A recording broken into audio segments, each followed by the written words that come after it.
রাত তখন প্রায় ৩টে। রাশেদ বিছানায় শুয়ে ছাদের দিকে তাকিয়ে আছে। ঘরে আলো নেই, কিন্তু মোবাইলের স্ক্রিনের নীল আভায় তার মুখটা দেখা যাচ্ছে। চোখের নিচে কালো দাগ, গালে কয়েকদিনের দাড়ি, পাশে খালি বোতল। কাল রমজান শুরু, সে এটা জানে, পুরো পাড়া জানে। মসজিদে ঘোষণা হয়েছে, মায়ের ফোন এসেছে, ফেসবুকে পোস্টের পর পোস্ট পড়ছে, রমজান মোবারক। কিন্তু রাশেদের মনে একটাই কথা ঘুরছে, আমার মতো মানুষের জন্য রমজান কি? সে গত ৫ বছর ধরে নামাজ পড়েনি, মদ খেয়েছে, মিথ্যা বলেছে, মানুষের হক নষ্ট করেছে, বন্ধুকে ঠকিয়েছে ব্যবসায়, বাবার সাথে কথা বলেনি ২ বছর। মাকে বলেছিল আমি ভালো আছি, কিন্তু সে জানে সে মোটেও ভালো নেই। সে উঠে বসল, মোবাইলের সময় দেখল ৩:১৫। সেহরির সময় আর মাত্র কিছুক্ষণ। রান্নাঘরে গেল, ফ্রিজ খুলল, ভেতরে শুধু একটা পানির বোতল আর আধখানা পাউরুটি। সে পানি ঢেলে বসল টেবিলে। হঠাৎ তার মনে পড়ল, ছোটবেলায় রমজানের প্রথম রাতে মা তাকে জাগিয়ে দিতেন। সেহরির সময় মায়ের হাতে রান্না করা খিচুড়ির গন্ধ, বাবা দোয়া পড়তেন। সে ঘুম ঘুম চোখে বসে থাকত, কিন্তু কি একটা উষ্ণতা ছিল সেই টেবিলে। রাশেদের চোখ ভিজে এলো। সে পানির গ্লাসটা হাতে নিল, কিন্তু রাখল না, শুধু বসে রইল। তারপর কোনো কারণ ছাড়াই সে মুখ দিয়ে বলল, আল্লাহ। শব্দটা ঘরে ভেসে রইল কিছুক্ষণ। সে আবার বলল, এবার একটু জোরে, আল্লাহ, আমি অনেক পাপ করেছি। গলা বন্ধ হয়ে এলো।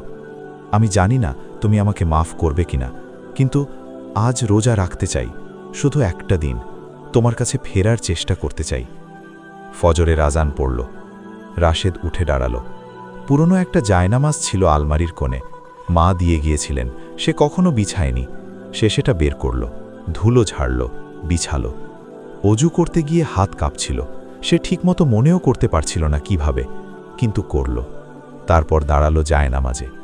আল্লাহু আকবার। হাত তুলতে গিয়ে সে ভেঙে পড়ল। দাঁড়িয়েই কাঁদতে লাগল, এমন কান্না যা বুকের ভেতর অনেক দিন জমেছিল। পাপের বোঝা, একাকিত্বের যন্ত্রণা, বাবার সাথে দূরত্বের কষ্ট, সব একসাথে বেরিয়ে আসতে লাগল। সে মাথা নামালো সিজদায়। মাটিতে কপাল ঠেকতেই মনে হলো একটা ভার নামল কোথাও। সেদিন সারাটা দিন রাশেদ রোজা রাখল। ক্ষুধা লেগেছিল, পানির পিপাসা লেগেছিল, কিন্তু একটা অদ্ভুত শান্তি ছিল যা সে অনেক দিন অনুভব করেনি। বিকেলে সে বাবাকে ফোন করল। ফোন ধরতে দেরি হলো। তারপর বাবার গলা শোনা গেল, কে? রাশেদ বলল, বাবা, আমি। লাইনের অপারে কয়েক সেকেন্ড নীরবতা। তারপর বাবা বললেন, কেমন আছিস? ভালো না বাবা, কিন্তু ভালো থাকার চেষ্টা শুরু করেছি। আরেকটু নীরবতা। তারপর বাবা বললেন, ইফতারে আসবি? রাশেদের বুকে কি একটা হলো। আসব। সেদিন ইফতারে বাবার কেবিলে বসে মায়ের হাতে খেজুর মুখে দিতে দিতে রাশেদ বুঝল, তওবা মানে কোনো বড় ঘটনা নয়, মসজিদে গিয়ে মাইকে ঘোষণা নয়। তওবা হলো একটা নিঃশব্দ মুহূর্ত, রাত ৩টায়, যখন একজন ভাঙা মানুষ বলে ওঠে, আল্লাহ, আমি ফিরতে চাই। আর আল্লাহ, তিনি সেই ডাক শোনেন সব সময়। বলো হে আমার বান্দারা, যারা নিজেদের উপর অত্যাচার করেছ, আল্লাহর রহমত থেকে নিরাশ হয়েও না।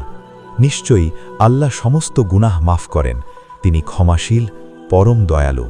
সূরা আজ-জুমার, আয়াত ৫৩।